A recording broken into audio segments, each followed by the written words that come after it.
Hello दोस्तों, आज का सेशन स्टार्ट करते हैं जिसके अंदर डेली मैं आप लोगों के लिए लाता हूं प्रैक्टिस सेट, जिसके अंदर आप लोगों को पीवाईक्यूज कराता हूं और मोस्ट इंपॉर्टेंट क्वेश्चन जो कि आने वाले एग्जाम्स में हेल्पफुल होते हैं। ये जो प्रैक्टिस सेट है ये आपके स्ट्रिक्टली बेस्ड है एसएससी के लिए, आरआरबी के लिए और आपके पुलिस के एग्जाम्स के लिए, क्योंकि इन सबका सिलेबस लगभग सेम होता है, तो इसलिए इन तीनों का काम एक प्रैक्टिस सेट से हो जाता है। पहला क्वेश्चन जो कि है सीरीज के अंदर हमें दिया हुआ है एक पर्टिकुलर पैटर्न और उसमें यहाँ क्वेश्चन मार्क की प्लेस पर पूछा है कि क्या आएगा। तो इसमें अगर आप देखेंगे तो बहुत डिफिकल्ट सा क्वेश्चन आप लोगों को फील होगा, बट एक पैटर्न समझाता हूं जो हो सकता है आप लोगों ने अब से पहले ना देखा हो। तो समझते हैं, जैसे ये छोटी सी संख्या से स्टार्ट हुआ 2, अगली संख्या भी छोटी सी है 4, तो ये जो अंतर से निकल सकता है 2 के बाद 4, 4 से 16 भी ज्यादा दूर नहीं है, वो भी अंतर से निकल सकता है, 16 से 52 भी अंतर से निकल सकता है। तो ऐसे करके जब हमारा स्टार्टिंग में छोटा छोटा अंतर होता है और एकदम से बड़ी संख्या यहाँ 282 आ गई और ऑप्शन में भी बड़ी संख्या है, तब यहाँ अंतर में एक पैटर्न होता है जो बहुत कम बच्चों को पता है। आज मैं आप लोगों को वो सिखाऊंगा कैसे उसे करते हैं भाई, ठीक है, ये आपके बहुत काम आने वाला है। तो पहले आप लोग अंतर निकालेंगे, 2 और 2 4 होता है, यहाँ 2 का अंतर है, यहां देखें तो 12 का अंतर है, यहां देखेंगे तो 16 और 6 दूनी 12, माफ कीजिए, ये 6 आएगा और 4 1 3 36। फिर यहां अंतर निकालोगे तो 0 और 8 80। फिर यहां अंतर निकालेंगे तो 2 और 2 0 5 1। जब आपके पास 2 12 36, 2 12 36 दिमाग में आप लोग सेट कर लो, 2 12 36 जहां भी ऐसा पैटर्न बनेगा, 2 के बाद 12 12 के बाद 36, तो वहां एक पर्टिकुलर पैटर्न होता है। वो क्या होता है? देखो, 2 से 12 तक जाना है, ठीक है बच्चों, 2 से 12 अंतर के अंतर की बात समझा रहा हूं। अब अंतर में अंतर फाइंड करना पड़ेगा जहां 2 12 36 बना होगा। तो जब भी ऐसा पर्टिकुलर पैटर्न होगा तो उसके अंदर यहां वर्ग संख्या का और उसमें घन जुड़ा होगा। जैसे 2 दूनी 4 और 2 दूनी 4 दूनी 8, तो ये क्या हो गया 12, और आप देखो यहां 12 का अंतर है, ठीक है।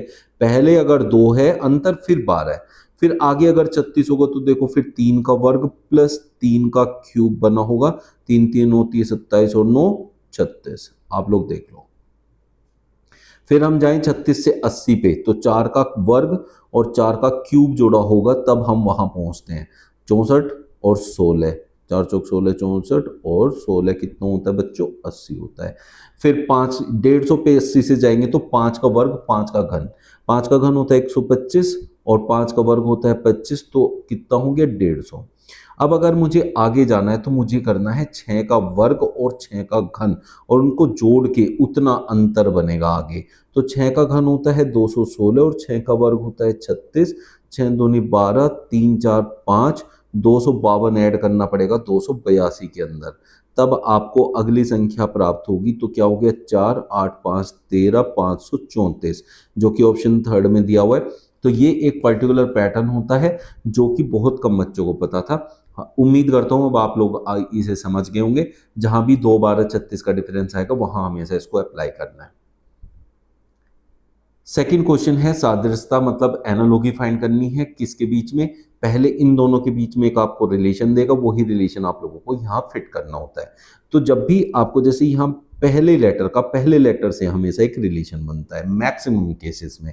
तो बी से अगर वापस जाना है, जैसे बी से डब्ल्यू की तरफ गए, तो बी जो है उससे पीछे ए आता है, फिर जेड आता है, फिर वाई आता है, ऐसे हम पीछे जाते हैं। तो जब भी ऐसा केस होता है तो आप लोगों को ए को 27, बी को 28 ऐसे बढ़ते क्रम में लेना है, क्योंकि जेड 26 पे खत्म हो जाता है, उसके बाद ए आता है, तो ए को हम 27 लेते हैं।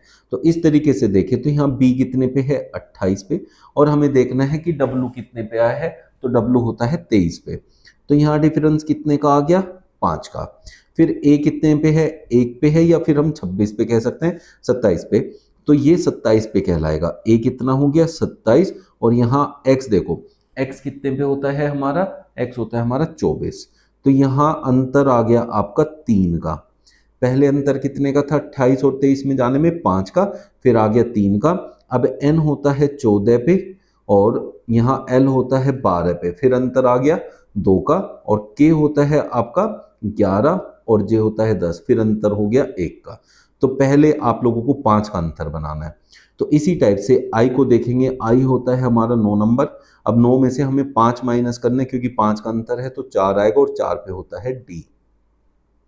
फिर डी देखा हमने, यहाँ 4 है, फिर हमें 3 का अंतर लाना है। ये देखिए दूसरे प्लेस पे 4 में से 3 जाएगा 1, ए पे होता है ए, और ओ हमारा जो होता है वो 15 पे होता है। फिर हमें 2 का अंतर लाना है।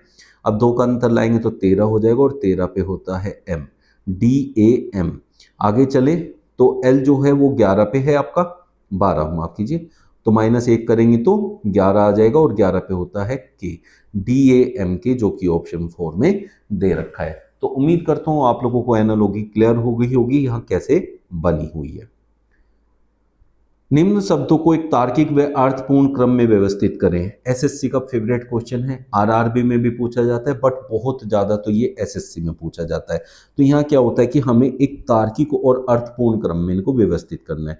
तार्किक और अर्थपूर्ण क्रम कहते हैं जिससे कि भाई एक पर्टिकुलर पैटर्न फॉलो हो सके। जैसे अब यहाँ छोटे से बड़ा या बड़े से छोटा होता है। अब हम यहाँ सारे शब्दों को अगर पढ़ें, पंचवर्ष 5 साल का, शताब्दी 100 साल, वर्ष 1 साल, तो ऐसे अगर देखें तो सबसे छोटा यहाँ हमारा 3 बनता है क्योंकि वर्ष 1 साल का होता है। तो हमारा सबसे पहले क्रम में 1 आना चाहिए, ठीक है। फिर उसके बाद 5 साल होता है, फिर 3 के बाद होना चाहिए 1, 3 से 1 आएगा, और 3 से 1 आने वाला सिर्फ एक ऑप्शन है, वो है थर्ड, क्योंकि कोई भी और ऑप्शन 3 से स्टार्ट नहीं हुआ है। तो हम कह सकते हैं जो ये क्रम है वो क्या बनेगा, वर्ष, फिर पंचवर्ष, दशक, ये 10 साल के लिए होता है। तो यहाँ 3 1 5, फिर शताब्दी, और सबसे बड़ा होते हैं सहस्त्राब्दी। तो ये हो गया आपका पर्टिकुलर पैटर्न जो कि ऑप्शन थर्ड में गिवन है। कागज खोलने पर कैसा दिखाई देगा, तो यहाँ क्या होता है बच्चों, जैसे आपके पास एक पूरा पेपर होता है, उस पेपर को हमने क्या किया, आधा इधर से मोड़ा और इसके ऊपर कर दिया। तो ये क्या है, अब इससे केवल इस फॉर्म में आ गया, किस फॉर्म में, इसमें, लेकिन ये डबल है, 2 पेपर है, एक पेपर के ऊपर दूसरा पेपर। फिर हमने इसे अंदर की तरफ फोल्ड किया, अब यहाँ क्या हो गया, उस पेपर के भी ऊपर पेपर हो गया। तो जब हम इसे अनफोल्ड करेंगे तो ये पेपर पहले ऐसे खुलेगा, ये पूरा बन जाएगा, फिर वापस आएंगे तो ये ऐसे आ जाएगा, तो ऐसे बनेगा। तो जब भी हम इसको वापस ऐसे ओपन करेंगे तो ये छप जाएगा दूसरी तरफ जो इसमें बना हुआ है।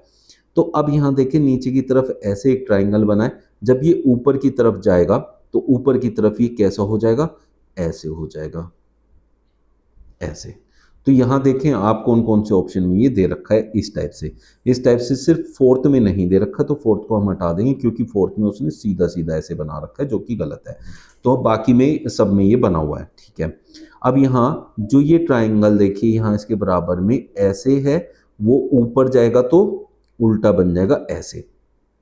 अब उल्टा बन रहा है तो यहाँ भी एक दूसरे का उल्टा बन रहा है, यहाँ नहीं बन रहा है एक दूसरे का उल्टा, तो ये नहीं होगा, और यहाँ भी बन रहा है तो ये भी हो जाएगा, ठीक है। अब ये अभी तक यहाँ बन रहा है। अब इसके बाद जो यहाँ इसके नीचे ऐसे बना था वो इसके ऊपर जाके बनेगा। अब इसके ऊपर बनेगा तो वो कैसा बनेगा, तो वो ऐसा बनेगा, ऐसे। तो ऐसे कहाँ बना हुआ है, इसमें भी बना हुआ है और इसमें भी बना हुआ है। अब इन दोनों में डिफरेंस हम देख लें तो डिफरेंस हमें कहाँ फील होगा, ठीक है बच्चों। तो ये देखो दोनों एक जैसे हैं, ये फील हो रहा है, यहाँ पे ये भी सही है और यहाँ पर भी ये सही है। तो इसका इधर वाला हिस्सा और इसका इधर वाला हिस्सा हमारा सेम आ रहा है। अब हमें यहाँ डिफरेंस कैसे पता चलेगा वो हमें समझना है, वो हमें यहाँ पहचानना है। अब वो पहचानने के लिए जैसे यहाँ देखिए ये वाला, अब ये वाला ऐसे है तो जब इधर बनेगा तो ऐसे बनेगा, ठीक है। और यहाँ देखो इधर ये ऐसे बना हुआ है और इधर ये उल्टा बना हुआ है जो कि नहीं है, तो सेकंड गलत है, थर्ड हमारा सही हो जाएगा। उम्मीद करता हूं ये आपको समझ में आया होगा। निम्नलिखित श्रृंखला में अगला पद ज्ञात करना है, 2 4 16 52 132 और 282। ये माफ कीजिए हमारा पहला क्वेश्चन रिपीट हो गया है, तो ये गलती से हमने प्रिंट कर दिया है, आप इसको इग्नोर कर दीजिए, आगे चलते हैं। असंगत को पहचाने, असंगत को पहचानने का मतलब होता है कि हमारे पास 3 एक जैसे होंगे, एक अलग होगा, तो ओड वन कहते हैं इसको। जो हमारे पास 3 एक जैसे उनको पहचान लो और जो अलग है उसे हटा दो, वही आपका आंसर हो जाता है। जैसे हम बात करें जर्मनी, ऑस्ट्रेलिया, इटली, ये तीनों हैं यूरोपियन देश, वेस्ट के देश हैं, तो इसलिए ये तीनों एक जैसे हैं, और सिंगापुर है एशिया में आता है, तो इसलिए ऑप्शन 2 आपका करेक्ट आंसर हो जाएगा। निम्नलिखित श्रृंखला के कर्मिक रूप को पूर्ण कीजिए। ऐसे क्वेश्चंस में हमें सबसे पहले ना पेयर्स बनाने होते हैं, या एक पर्टिकुलर पैटर्न अगर आपको दिख जाए तो ठीक है, बट हम अगर पेयर्स बनाए तो ज़्यादा सक्सेसफुल होते हैं। तो क्या है कि पहले ये देखो कितने प्लेसेस हैं हमारे पास, 1 2 3 4 5 6 7 8 9 10 11 12 13 14 15 16 17 18 19 20 21 22 23 24 25 26 27 28 28 है, तो आप चार चार के पेयर बना लो और चार चार के पेयर बना के इसे जो है पैटर्न में अरेंज कर दो। 1 2 3 4 1 2 3 4 1 2 3 4 1 2 3 4 1 2 3 4 1 2 3 4 1 2 3 4, ये हो गया।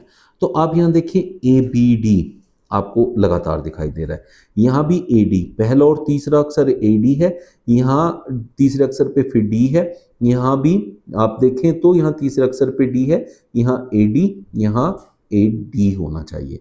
तो इसलिए मैं यहाँ से डी को फिट कर दूँ, तो ए बी डी, तो यहाँ भी बी हो जाएगा ए बी डी, यहाँ भी फिर ए हो जाए तो ए बी डी बन जाए, यहाँ है ए सी डी, यहाँ है ए बी डी, यहाँ है ए सी डी, यहाँ है ए बी डी।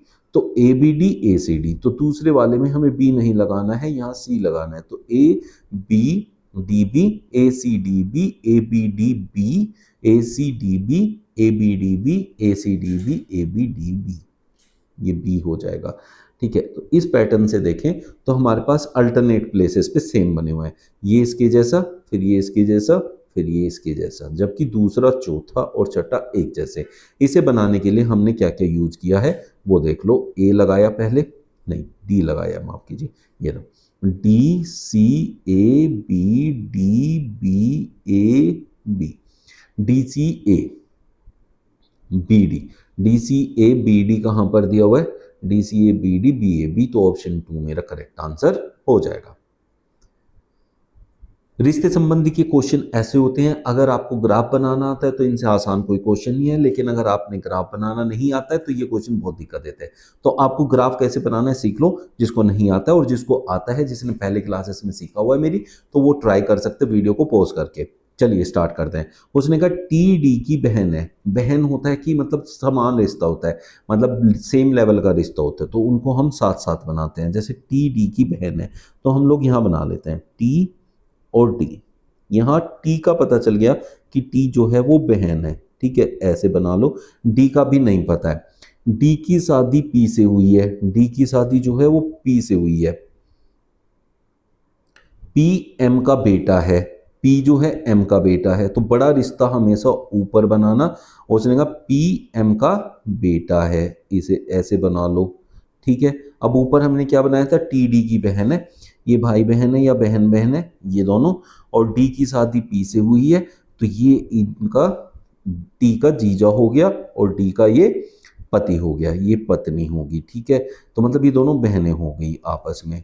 कौन कौन हो गई बहनें, अब आप देखें तो आपको यहां से पता चलेगा कि टी एंड डी आपस में बहनें हैं। टी जे की माता है, जे को नीचे बना दो, क्योंकि टी जे की माता है तो बड़ा रिश्ता ऊपर, छोटा रिश्ता नीचे। वाई यू का पिता है, वाई और यू यहाँ पे संबंधित नहीं है तो इसे यहाँ पर अभी छोड़ देंगे। वाई का केवल एक बेटा और एक बेटी है, यू टी की बेटी है, यू जो है टी की बेटी है, टी की बेटी फिर से यू हो गई, ठीक है। अब वो क्या कह रहा है, यू टी की बेटी है, और ऊपर देखें टी जे की माता है, टी जो है जे की माता है, ये बना दिया हमने। वाई यू का पिता है, अब यू तो टी का बेटा है और वाई यू का पिता है, तो वाई को भी यहाँ बना दें, ये पिता होगा, तो इनकी आपस में शादी हुई है, इन दोनों की आपस में शादी हुई है। वाई का केवल एक बेटा एक बेटी, देखो जे बेटी होगी यू बेटा हो गया, ठीक है। यू टी की बेटी है, यू टी की बेटी है वो हमने बना दिया। क्यू डी का बेटा है, इसका बेटा है क्यू, ठीक है, ये लेकिन बहनें हैं आपस में। क्यू डी का बेटा, अगर एम डब्ल्यू की पत्नी है, एम डब्ल्यू की पत्नी, ये हो गया दोनों, तो क्यू का डब्ल्यू से क्या संबंध है, क्यू देखो, इसका एम का जो बेटा है वो पी है और पी की वाइफ है डी, तो ये पति पत्नी हुए, और डी का बेटा है क्यू तो वो पी का भी बेटा हुआ, एम का बेटा पी और पी का बेटा क्यू तो क्या हुआ, दादा पोते का संबंध हुआ, तो क्यू क्या हो गया, पोता हो गया। तो इसलिए कहेंगे ऑप्शन सी आपका करेक्ट आंसर है।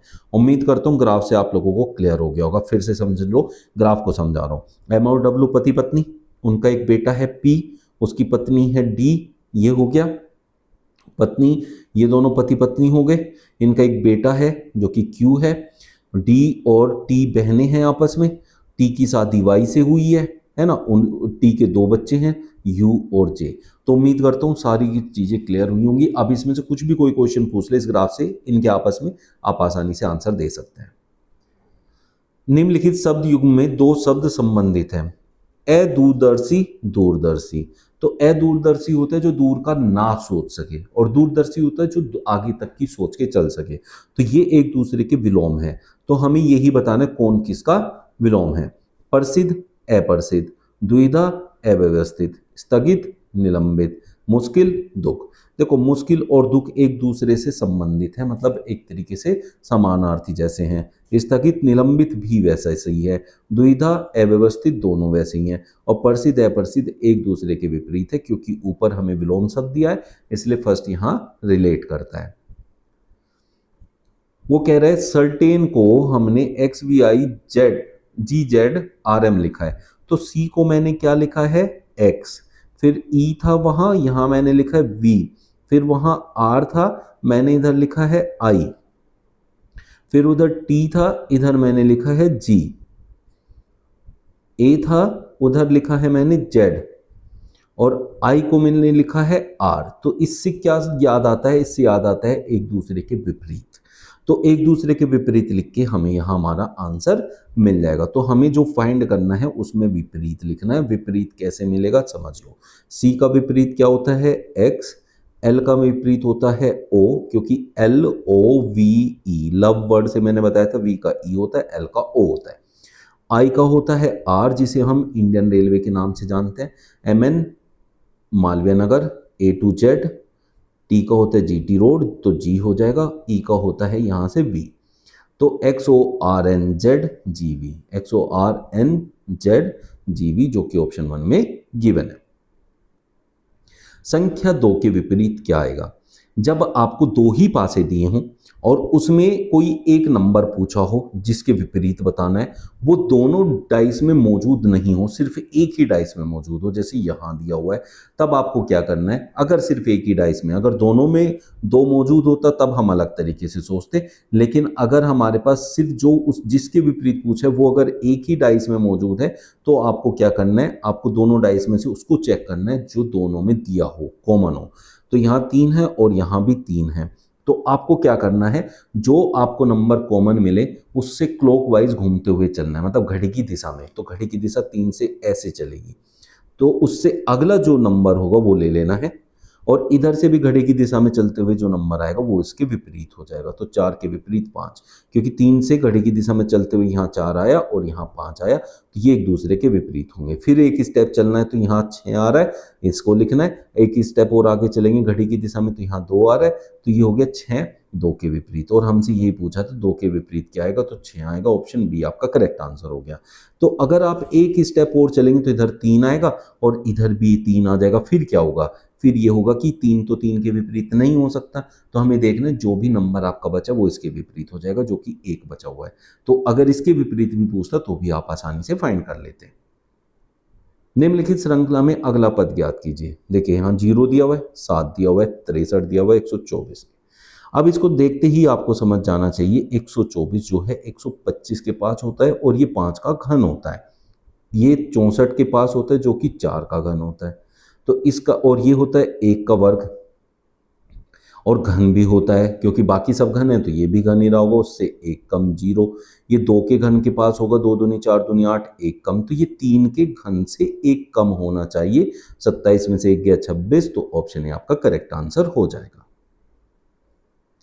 वेन आरेख के ये क्वेश्चन जिसके अंदर आपको एक से ज्यादा लोगों के बारे में या चीजों के बारे में, किसी भी चीज के बारे में एक संबंध स्थापित करना होगा, वो भी आपको दिखाना है कि भाई गोलों से संबंधित करना है। तो परवक्ता को अगर मैं एक गोले से संबंधित कर दूं, गायक के लिए एक अलग गोला बना दूं, ठीक है, और पुरुष के लिए मैं अलग गोला बना दूं, तो इन तीनों में आपस में क्या संबंध हो सकता है। तो आपको 1 बाय 1 संबंध जो है समझना है।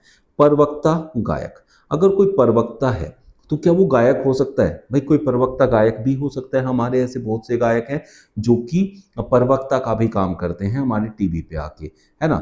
जैसे किसी भी पार्टी के प्रवक्ता होते हैं और वो पास्ट में प्रवक्ता भी रहे होते हैं और वो गायक भी होते हैं, और वो पुरुष भी हो सकते हैं। जैसे हम किसी भी व्यक्ति की बात हो, वो महिला भी हो सकती है, पुरुष भी हो सकता है, बट ऐसे पुरुष होते हैं जो प्रवक्ता भी हैं और गायक भी हैं। ठीक है, तो कुमार विश्वास की हम बात कर सकते हैं, वो आम आदमी पार्टी के प्रवक्ता भी थे और गायक भी हैं, तो वो पुरुष भी हैं, तो एक बेस्ट एग्जाम्पल। तो वो तीनों कैटेगरी में आते हैं। तो जब एक यहाँ वो तीनों कैटेगरी को फुलफिल करते हैं, तब हमारे पास ऐसा एक आरेख बनता है, और ये जो हिस्सा होता है जो तीनों में आ रहा है वो उसको रिप्रेजेंट करता है। तो इस टाइप का हमारा ऑप्शन 1 दिया हुआ है। बहुत से बच्चों को लगेगा सर ऑप्शन 4 भी तो ऐसे ही है, बट ऑप्शन 4 में ना ये वाला और ये वाला आपस में मिले हुए नहीं है, ये दूर दूर हैं। ये देखो यहाँ एक गैप है, तो उस गैप की वजह से वो वहाँ फिट नहीं होते। ठीक है, तो आपका आंसर हो गया ऑप्शन फर्स्ट। आप ये क्वेश्चन देखिए, इसमें कहा 68 का 100 से वही रिलेशन है जो कि 45 का किसी संख्या से है। तो आपको ये पता करना है कि 45 का किस संख्या से वो संबंध आएगा जो 68 का 100 से है। अब 68 और 100 पास पास हैं, तो बहुत से बच्चे क्या करते हैं, तो ऐसा लगता है कि अंतर आ जाएगा। एनालॉजी में एक अंतर जब देखना है जब कुछ भी चीज़ फिट ना हो, तो अंतर को सबसे लास्ट के लिए हमेशा रखते हैं। और 68 6 और 8 का बहुत पुराना एक रिलेशन है जिससे हम 100 बनाते हैं। वो क्या है, तिर्यक एक तरीके से, जैसे 3 4 से 5 आता है। ठीक है बच्चों, तो ऐसे ही 6 8 से 6 का वर्ग क्या होता है 36, 8 का वर्ग क्या होता है 64, दोनों को जोड़ते हैं तो आता है 100।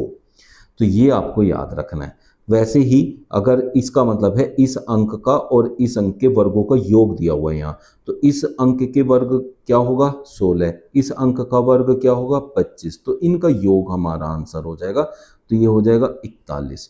तो इसका मतलब ऑप्शन ए हमारा करेक्ट आंसर हो जाएगा। नेक्स्ट क्वेश्चन देखें, बहुत प्यारा सा क्वेश्चन, एसएससी में तो खासकर एक क्वेश्चन हमेशा रखा हुआ मिलेगा ही मिलेगा। तो ऐसे जो भी त्रिभुज होते हैं जिनके बीच में से एक लाइन ऐसे आ रही होती है, वहां से बच्चों हमेशा 3 त्रिभुज प्राप्त होते हैं। बिल्कुल सिंपल सा इस लॉजिक को यूज करते हुए ये क्वेश्चन कर लेंगे। अगर आपको लगता है आप कर सकते हैं ना, वीडियो पॉज करके करो। मैं चैलेंज करता हूँ आप गलत करेंगे, 90% बच्चे से गलत कर देंगे। लगभग सबका आंसर आ जाएगा, बट गलत बहुत ज्यादा बच्चे करेंगे। अब समझो कैसे। अब यहाँ देखो, ये एक बड़ा त्रिभुज है और इसमें से एक लाइन ऐसे गई तो 3 हो जाएंगे। अब इसमें एक बात याद रखना, अगर मैंने एक लाइन खींच ली तो 3 और हो जाएंगे। ठीक है, एक लाइन और खींच दी तो 3 और हो जाएंगे, ऐसे मल्टीपल होते जाते हैं। तो यहाँ 3 यहाँ 3, तो इसमें से कितने मिलेंगे 6। अगर मैं इसकी बात करूं तो 3, फिर यहाँ से 3, तो यहाँ से भी कितने मिलेंगे 6। फिर अगर इसकी बात करूं तो यहाँ से देखो 3 यहाँ से मिलेंगे, 3 यहाँ से 6 और 3 यहाँ से 9, तो 9 यहाँ से मिल जाएंगे। लेकिन हमारे पास एक बड़ा त्रिभुज भी तो है ये, जिसके अंदर भी तो एक लाइन आ रही है ऐसे, तो बड़े त्रिभुज में से भी एक 3 मिल गया। तो कितने हो गए 6 6 दूनी 12 और 3 15 और 9 24। अब बहुत से बच्चों को लगेगा 24 हमारा करेक्ट आंसर आ गया, ऐसा नहीं है। अब ये होते हैं जो आपने ट्रिक से हमेशा सीधे सीधे निकाले होते हैं। उसके बाद आते हैं कॉमन। अब देखो ये वाला जो है किसी में काउंट नहीं हुआ और ये वाला भी किसी में काउंट नहीं हुआ, तो अलग से 2 त्रिभुज ये मिलेंगे, तो आपके टोटल 26 त्रिभुज यहाँ से प्राप्त होंगे, जो कि ऑप्शन 2 में गिवन है। उम्मीद करता हूँ आज का सेशन आपके लिए यूजफुल रहा होगा, और आगे भी ऐसे बढ़िया इंपॉर्टेंट क्वेश्चंस लेके हम आते रहेंगे। डेली हमारे साथ जुड़ सकते हैं। चैनल पे नए हो तो सब्सक्राइब कर लेना, और भाई सेशन बढ़िया लगा है ना तो देखो लाइक कर देना। फोर्स नहीं कर रहा हूँ, बट हाँ मोटिवेशन मिलता है। अगर आपको अच्छा लगा है तो यार लाइक कर देना। चलिए मिलते हैं कल फिर। Thank you.